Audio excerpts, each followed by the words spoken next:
To Scotland with SNP spokesperson Tommy Sheppard. Tommy Sheppard.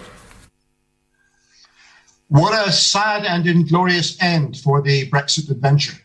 Days before the end of transition, we are limping to the finishing line with no idea whether there will be a deal, and if there is, what will be in it. Now, I understand the government's intention to recall Parliament if there is a deal to discuss, but what if the government fails to get a deal? Are we not to consider the consequences of a hard break in trading with the EU? Has the government no plans to present to Parliament to mitigate this disaster? And what if there is a deal?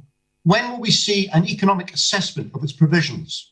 When will the devolved administrations be consulted on the many areas within their purview? And how on earth are members seriously expected to digest and analyse 1,600 pages of text? Isn't the truth, Mr. Speaker, that the government is preparing to railroad through a grubby little deal using its majority to avoid scrutiny? And Mr. Speaker, this is the season of goodwill, and I wish you, the leader, and all members a happy Christmas.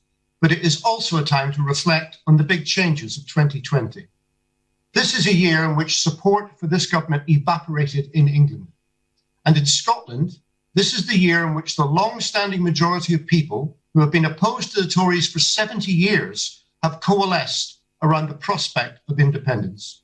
You know, I like to keep the House updated on Scottish public opinion. In recent weeks, there have been further opinion polls which report a majority for independence. The latest today in the Scotsman newspaper, which puts yes at 58%. This is the 17th poll in a row recording a majority for Scotland to take control of its own affairs. So I repeat the question I have been asking all year.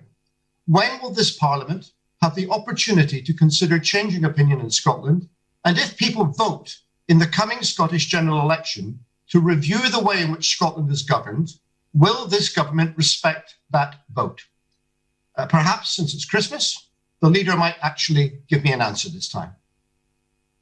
Of the House. Mr. Speaker, what a pleasure it is to see that the joy of Christmas has spread to Edinburgh. And the joyful, happy countenance shine down upon us once more and wishes us all a Merry Christmas, which I heartily reciprocate. And I hope the honourable gentleman heard me say earlier what a pleasure it was, which I mean genuinely, dealing with him over the course of the year.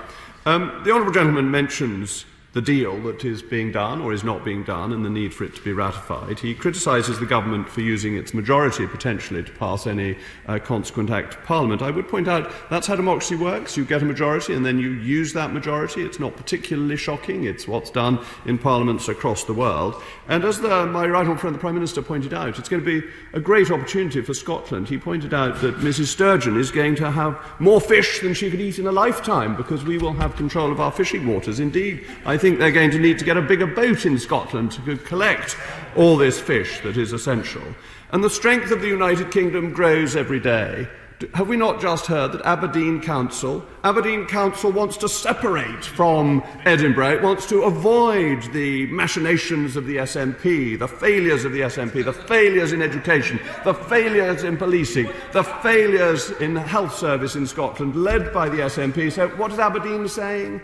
Saying let's cut out this failed administration run by the SNP, and why don't we go directly to London to have our settlement done with London? Isn't that fascinating that the failures of the left-wing SNP are making councils in Scotland try and escape from the auspices, from the authority of the SNP, and the strength of the United Kingdom has provided £8.2 billion to keep the Scottish economy going.